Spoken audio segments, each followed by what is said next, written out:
Hi, welcome to Die Rollin. I'm Adam, and today I'm here to talk to you about Stop the Train. Now, you might have constructed a rail network with Ticket to Ride. You might have even robbed a train with Cult Express or Train Heist. But this time, you have to stop the train. Grab 3 enemies and get yourself ready for a game of sabotage and subterfuge. It's late November 1942, and the 1905 to Paris is armed with a bomb and hurtling towards its destination, threatening civilian destruction. To avert disaster, you and your co-passengers have only one hope: to identify the saboteur of this runaway train, throw him off, and stop the train. Stop the Train is a semi-co-operative social deduction board game. Players have 2 missions. Mission 1, stop the train. Mission 2, a character-specific objective. Now, clearly, if you're the saboteur, you're not going to want to stop the train. Each player receives a character card face down from the character deck, which they alone can look at to understand their mission. One of these characters' cards is the saboteur, so practice that poker face. Each player also receives 3 voting cards, 1 for each rail route: scenic route, fast track, and viaduct. At a certain point in the game, the train will come to a point where you as passengers will use your vote card to determine which route the train will take. Finally, each player gets 3 intervention cards. Look at these, choose 2 and discard the other face down. These are special cards that can be played to change the outcome of the game in your favour. Starting with the last player to be on a train, players will take turns in a clockwise direction. The first player draws 3 effect cards from the draw stack and discards one of them face down onto the discard stack. The remaining effect cards are passed discreetly to the player to their left, who then becomes the current player. The current player secretly places 1 effect card onto the discard stack and openly plays the remaining effect card by placing it on the play stack of the card organizer. The speedometer is adjusted accordingly to the effect card instructions, and the train is moved along the track. Special events are resolved if there are any.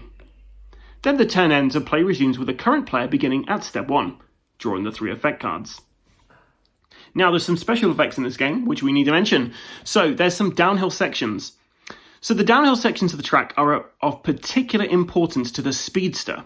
In order to achieve his or her second mission, the train must be travelling at full speed on a downhill stretch of the track.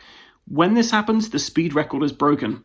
So as not to give away his or her identity, it is the current player's responsibility to announce that the speed record has been broken and turn over the speed record token on the card organizer. When the train passes through a tunnel, the current player can obtain a permit to travel from the card organizer or steal one from another player. But why do I need a permit to travel? Well, if the train stopped at the end of the game, but you did not achieve your second mission, you can still win if you are in possession of a permit to travel. Signal box vote. So remember those little voting cards you had? Well, when you get to the signal box, just before the track splits into 3 routes, the train comes to a halt. It stops here even if the speedometer indicates it would go further. It is here that players vote on which route the train will take using their signal box vote cards. They choose either the scenic route, the fast track, or the long viaduct. Each player passes 1 signal box vote card to the current player, and unless an overruling intervention card is played, the vote is secret. The current player shuffles the cards and reveals the results of the vote. In the event of a tied vote, the shortest route is selected, unless an overruling intervention card is played. Now, bridges and viaducts / emergency meetings. So when the front of the train is on a bridge or a viaduct, the current player must call an emergency meeting. This is where players discuss, then vote publicly who to throw off the train. No cards are used and the vote is officiated by the current player. Starting with the player to the left, everyone is invited to share their thoughts on who the saboteur is and why they believe this to be the case. Remember, throwing the right player off is going to help you slow the train down, as they will no longer be working against you. 5 minutes is suggested as an appropriate time for the emergency meeting, at which point the current player will call for the final vote, starting the player to his or her left. This happens every time the train stops on a bridge or viaduct. An emergency meeting has to be called.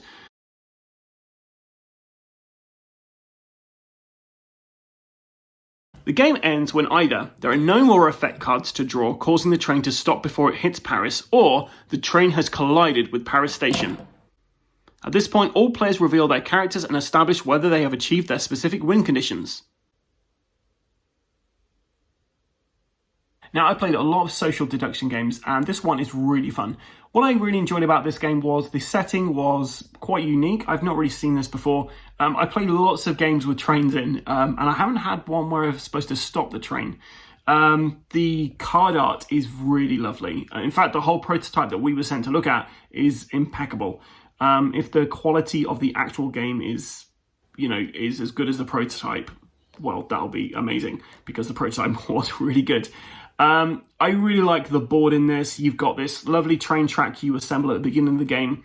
The train miniature is pretty cool too. The speedometer, yeah, all really nice components. The artwork on the cards, like I say, great. They're all very evocative of the theme. They all add to the gameplay. And yeah, a lot of care and attention has been taken in making this game. So that really just shines through the production values of this. One of the great things about this game is it doesn't take too long to play. You could get this done in a lunch hour, or you could just have this as part of your evening's entertainment at a game night. I'd highly recommend playing this and then maybe playing Mysterium. Really, really kind of fun, like social kind of games. But yeah, all in all, I'd highly recommend Don't Stop the Train. If you get a chance to back it, give it a go. It's really fun, lovely production values, and there's nothing else out there quite like it. If you like this review, then please like and subscribe our channel. Leave me any comments. And yeah, well, you can find us on Facebook, Instagram, and YouTube. I've been Adam, and thank you for watching Die Rolling.